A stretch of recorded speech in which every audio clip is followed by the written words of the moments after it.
मित्रांनो, बातमी येत आहे थेट नवी दिल्लीतून, देशाच्या राजधानीतून।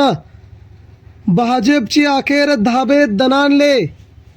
इंडिया आघाडीकडून मित्रांनो सगळ्यात मोठ्या निर्णयावरती शिक्कामोर्तब। तर दिल्लीच्या राजकारणात उद्धव ठाकरेंची एंट्री, भाजपच्या गोटात खळबळ। इंडिया आघाडीचा नवा चेहरा उद्धव बाळासाहेब ठाकरे। राम मंदिराची चोरी झाल्याच्या नंतर उद्धव ठाकरेच खरा भाजपला नडणारा हिंदुत्ववादी चेहरा। मित्रांनो, मुंबईत आणि दिल्लीत शिवसैनिकांचा जल्लोष। काय घडतंय देशाच्या राजधानीत? उद्धव ठाकरेंनी कोणता घेतला मोठा निर्णय आणि त्याला दिल्लीत सर्वोत्कृष्ट निर्णयाचं स्वागत। इंडिया आघाडीकडून उद्धव ठाकरेंना सर्वोच्च जबाबदारी। सविस्तर बातमी मित्रांनो जाणून घेऊया। सध्या उद्धव ठाकरे यांच्याकडून जरी आमदार खासदार एकनाथ शिंदेंकडे जात असले तरी याचा जबरदस्त फटका भाजपला आगामी सत्तेच्या कालावधीमध्ये बसायला सुरुवात झाली आहे। भाजप जी आतापर्यंत आम्हाला विरोधी पक्ष कोण नाही, आम्ही स्वतःच्या स्वबळावरती देशात राज्यात सत्ता स्थापन करू शकतो, आम्हाला लढणारा कोण नाही, नडणारा कोण नाही अशी म्हणत होती। आता मात्र ठाकरेंचं हे वादळ महाराष्ट्रातून येत्या रविवारपासून राम मंदिरामध्ये महाआरती होऊन रामरक्षा आरतीचं जे वादळ सुरू झालंय, या वादळात भाजपचा चारी मुंड्या चित होऊन भाजपा पराभवाच्या जवळ नवनवे तर देशातून उलथून टाकण्या इतपत भाजपला जबर हादरा बसलाय। भाजपच्या नेत्यांचे उद्धव ठाकरेंना मित्रांनो आमंत्रण, थेट फोन। नेमकी काय घडते बातमी, केंद्राच्या राज्यात आणि देशात काय घडतंय ते आपण जाणून घेऊया। महाराष्ट्राच्या राजकारणामध्ये केंद्र आणि दिल्लीच्या दिशेने प्रवास सुरू असलेल्या उद्धव ठाकरे यांच्या वाढत्या सक्रियतेने देशाच्या राजकारणात एक मोठी भूकंप सदृश्य स्थिती निर्माण झाली आहे। दिल्लीच्या राजकीय वर्तुळात गेल्या काही दिवसांपासून उद्धव ठाकरे यांना इंडिया आघाडी महत्त्वपूर्ण जबाबदारी देणार। राष्ट्रीय स्तरावरती एका बड्या पदासाठी उद्धव ठाकरेंना पसंती दिली जाणार असल्याची जोरदार चर्चा रंगत होती। या घडामोडीमुळे भारतीय जनता पार्टीच्या केंद्रीय नेतृत्वाचे धाबे दणाणले आहेत असे म्हटल्यास वावगे ठरणार नाही आणि भाजप देखील आता चवताळून जागे झाले असून उद्धव ठाकरेंचाच एकच चेहरा भाजपला देशातून हद्दपार करू शकतो हे भाजपला देखील माहीत आहे। कारण शिवसेना प्रमुख बाळासाहेब ठाकरेंनीच भाजपला महाराष्ट्रात देशात दिल्लीपर्यंत वाढवलं आणि त्यांचाच मुलगा भाजपला दिल्लीतून राज्यातून बाहेर काढणार हे आता कुठेतरी भाजपला पटणारं समीकरण समोर येत आहे। आतापर्यंत भारतीय जनता पार्टी ज्या प्रकारे वागायची, आता तशा प्रकारचं वातावरण महाराष्ट्रात देशात राहिलं नाही। भाजपला हादऱ्यावरती हादरे बसायला सुरुवात झाली आहे।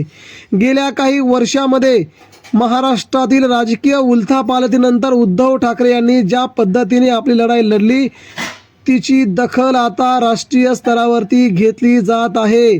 या रविवारी संबंध देशभरामध्ये ज्या ठिकाणी शिवसेना आहे त्या ठिकाणी रामरक्षा आरती घेण्याचं आव्हान आज उद्धव ठाकरेंनी देशभरातील शिवसैनिकांना केलं आणि हा इतिहास भाजपच्या मागे लागला। भाजपला केंद्रात आव्हान देऊ शकणारा एक प्रबळ चेहरा म्हणून उद्धव ठाकरे यांच्याकडे पाहिलं जात आहे। ही महाराष्ट्राच्या दृष्टिकोनातून सगळ्यात मोठी बातमी म्हणावी लागेल। शिवसैनिकांना देखील या बातमीचं कौतुक, अभिमान, स्वाभिमान म्हणावं लागेल। जे लोक शिवसेना संपली, शिवसेना कुठे आहे असे म्हणत होते, त्यांच्या तोंडावर ही चपराक मारण्याचं चित्र यावरून जाणवतंय। इंडिया आघाडीमध्ये उद्धव ठाकरे यांची उपस्थिती आणि त्यांची आक्रमक पवित्रा यामुळे भाजपच्या गोटात चिंतेचं वातावरण तयार होत आहे।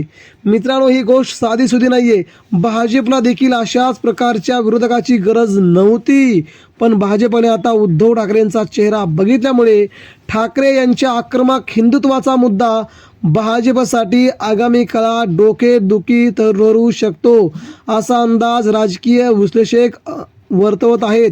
कारण की आतापर्यंत इंडिया आघाडीमध्ये असा हिंदुत्ववादी चेहरा, काँग्रेसकडून असा चेहरा नव्हता।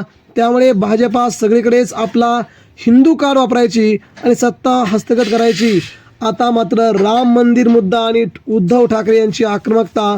राम मंदिराच्या उभारणीनंतर भाजपने या विषयावर आपला विजयोत्सव साजरा केला असला तरी आत्ता मात्र राम मंदिरात झालेल्या चोरीपासून भाजपा का दूर पळते आहे? या कथित वादाच्या मुद्द्यावर भाजपला उद्धव ठाकरेंनी जोरदार धारेवर धरलंय. राम मंदिर हे देशाचं आहे, भाजपचं नाही, असा स्पष्ट संदेश देत ठाकरे यांनी हिंदुत्वाचा मूळ अजेंडा पुन्हा एकदा आपल्या हातात घेतला आहे आणि हे भाजपसाठी नको असलेलं हे क्षेत्र भाजपला मात्र खूप मोठ्या खाईत घेऊन जाणार आहे. राम मंदिराच्या कामात आलेल्या कथित अनियमिततेच्या बातम्या, त्यानंतर राम मंदिरात झालेली चोरी, त्या सगळ्या गोष्टीमुळे भाजपाचाच हात आहे. भाजपनेच हे सगळं घडून आणल्याचा डाव सध्या आखला गेलाय का, असं संजय राऊतांनी थेट हल्ला चढवला आहे. या आक्रमकतेमुळे भाजपच्या नेत्यांची मोठी गोची झाली असून जे हिंदुत्व भाजपचं ब्रँड मानलं जात होतं त्याच मुद्द्यावर आता ठाकरे त्यांनाच आव्हान देत असल्याने भाजपच्या नेत्यांना मोठा हादरा बसलाय. इंडिया आघाडीचा नवा चेहरा उद्धव ठाकरेंची लोकप्रियता महाराष्ट्र देशभरात वाढताना दिसू लागली आहे. राम मंदिराचा ज्या मुद्द्यावरती भाजपा सत्तेवर आली तोच मुद्दा घेऊन भाजपा सत्तेतून बाहेर जाणार असं सध्या राजकीय वातावरण तयार झालं आहे. उद्धव ठाकरे यांनी नुकत्याच दिलेल्या मुलाखतीतून भाजपला पुढील 6 महिन्यात सत्तेतून खेचणार हे ठाकरेंचे शब्द आहेत. ते खरे ठरणार का? आगामी काळ ठरवेल. मात्र उद्धव ठाकरेंची उपस्थिती, उद्धव ठाकरेंचं हे आंदोलन भाजपच्या नाकी न आणणार हे मात्र नक्की, याला कोणीही नाकारू शकत नाही. मित्रांनो, यावरती आपल्या प्रतिक्रिया द्या. धन्यवाद.